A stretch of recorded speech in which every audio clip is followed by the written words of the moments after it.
Hi, I'm Marianne, and today I want to talk to you about corrugated ribbing, which is one of my favorite fair isle knitting techniques. Today I'm going to be working on the brim to a hat, which will be similar to this one. They're both knit one, purl one. Knit one in the white here, knit one in the dark gray, knit one in the white, all the way around, just as this is done. And you know, it's not so different than, here's an older hat that I did this is also knit one, purl one, but it's solid color. And there's just a very slight difference. Some people look at corrugated ribbing and think, oh, I can't do that. Well, if you can knit stranded knitting and stranded stockinette stitch like this, you can definitely do corrugated ribbing, which can really get fun because it doesn't just have to be simple stripes, knit one, purl one, although sometimes it's very effective. This knit one, purl one trim will be for a hat that coordinates with this mitten. That's kind of nice. And then, you know, the simple edging adds a nice contrast to it, okay? So it doesn't always have to be exotic, but I'll show you some of the other varieties here. This is knit two, purl two, all the way around. And so I did all of my purls in the darker green, the knits in the lighter green here. Getting a little bit fancier here. The knits are all in the dark purple here, but then I changed my color every few rows with the purls and blended them, and you can have a lot of fun doing that. Here's the same concept. Solid for the knits and blending the purls all the way through. You know, the little purl bumps, they kind of stagger as you're changing the colors. They blend into each other really nicely. And you don't have to stick with just that. Here's a recent vest I did where not only did I change things through the purls, and you can see quite clearly when we have a lot of contrast going on with them, but I also striped things through the knits. And it's all easy peasy, okay? Let me show you with this how we get this done. I have two ways of doing this, and the second one only came up because I also have a lot of arthritis in my hands. So I had to learn an alternate way, and I'll show you my alternate way, and there are other ways too. And I'm not saying my way will be the fastest, unfortunately, but you know what? Even some people's fastest ways of knitting are not always the neatest or most successful or most lovely ones. So if you get frustrated, don't worry if you're not fast. Just give it a try. And if you have questions, ask me down below or go to my website, mariannestevens.com, where I also have a contact page where you can leave me any extensive questions. All right, so let's get going. Normally with stranded knitting, we always want to hold things in a consistent position. You see, I'm holding the dark color on top here, the light color on bottom. I did that all the way through. It doesn't matter really that, you know, you could do this with the light color on top, but you'd want to have done all of your other rows the same way. It's important, whether you're talking about ribbing or you're talking about the body of the stockinette, you know, stranded stockinette stitch knitting.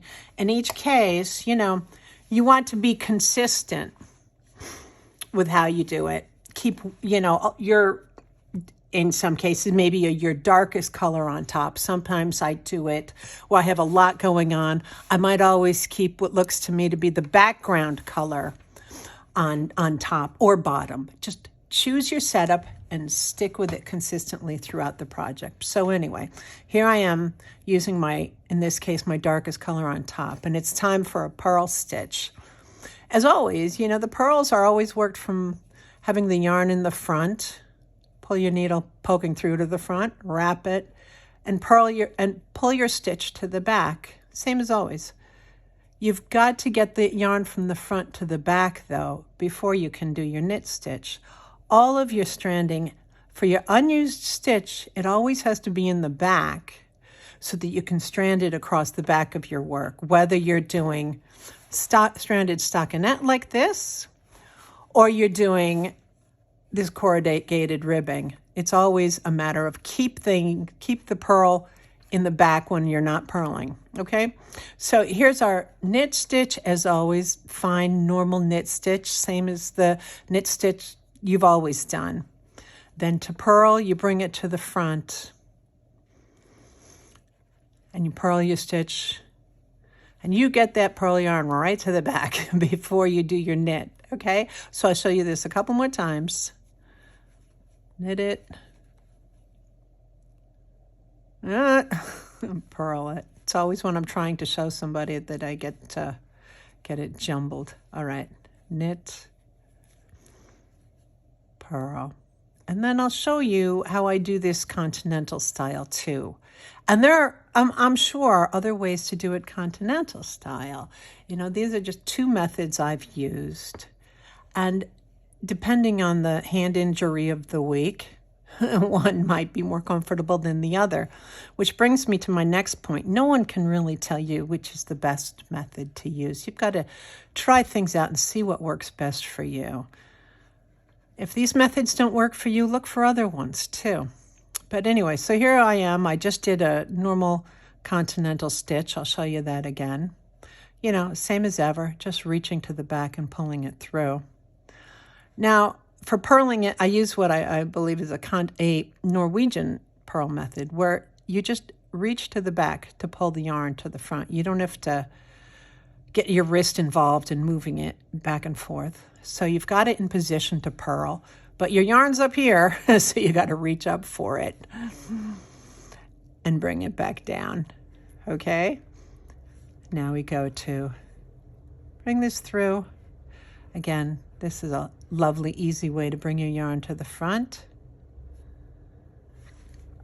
But then you got to go reach through to pull it through and around. You know, people who use this method more frequently than I do will probably be a lot more graceful with it. But it does work for me. And I'm glad that I was able to use this when I had some hand issues a couple of years ago. But my favorite is still, has always been, it. You know, sometimes it's just a matter of what works best for you. My right-handed thrower method that I use for most all of my knitting. Okay, getting that purl yarn always to the back before I do the knits. If I were doing a knit to purl to, like this or any of the other knit to purl to samples I have here for you, I would always, okay, so you do your 2 knit stitches. Of course, your yarn's in the back as always. Then you bring the yarn to the front to work as many purl stitches as you have. Then bring it to the back before you work your knit stitches. All right.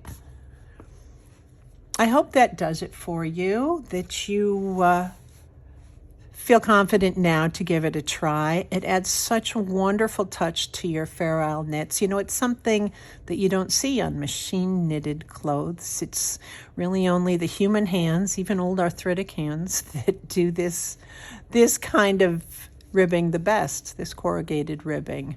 So give it a go and let me know in the comments how it goes for you. If you have any questions, or if you'd like to subscribe, I'd love that too. Thanks so much for watching. Really appreciate it. Happy knitting.